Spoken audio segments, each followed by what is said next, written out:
Today, climate change and coastal erosion are a genuine danger to homes, communities, and our historic buildings. Buildings like this, Fort George.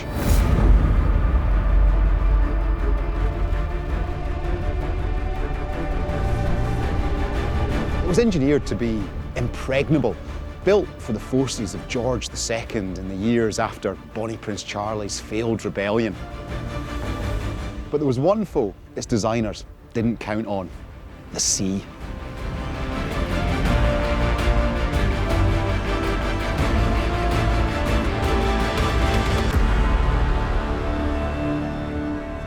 I'm taking a walk round the perimeter of the fort with David Harkin, a colleague of mine from Historic Environment Scotland. David is an expert on the impact of climate change on our most precious buildings. What potentially could happen to somewhere like Fort George over the next 100, 200 years? I mean, Fort George is really on the firing line for things like coastal erosion and sea level rise, so there could be damage to parts of the fort. The section that's seen the most damage is here on the northern flank, facing straight on to the sea. And while these mighty walls may seem invincible, the sand and soil supporting them is looking the worse for wear. So David, what is it we can see here? I mean, this is a great example of why this part of the coastline is so vulnerable. You've got quite a thin layer of topsoil, and then you've got a sort of raised beach deposit down here. So if you look quite closely, you can see it's sand supporting sort of pebbles and gravel, whatnot. It's quite a soft deposit, and that's why it's so vulnerable to the impacts of wave action. And I mean, how much potentially are we losing of this every year here?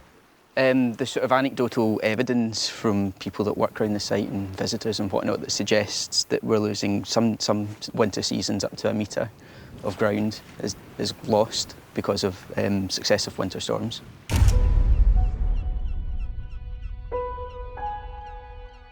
And the evidence is more than just anecdotal. In 1941, an RAF officer took this aerial photograph showing the land below the northern wall. Today, seen from a drone, the retreat of this coastline is clear.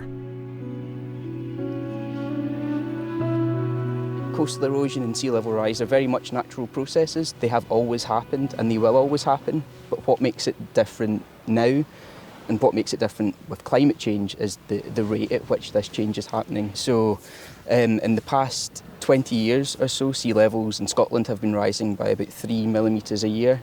That's higher than the UK average, which is around about 1.4 millimetres a year for the 20th century. So what that shows us is that in the past 20 years, the rates of sea level have gone up, that it's getting faster.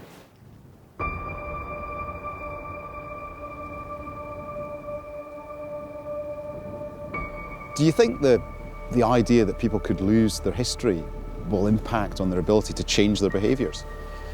What people need is they need to react to something that they love, and who doesn't love coming to historic sites like this? And in Scotland, we're incredibly lucky to have such a rich and diverse historic environment. You know, it's part of our everyday lives, it's part of our DNA, essentially. It's who we are as a nation, and people love coming to sites like this. So I think if people know that the impacts of climate change means that they might lose this, then that's potentially what they need to sort of inspire them to take action.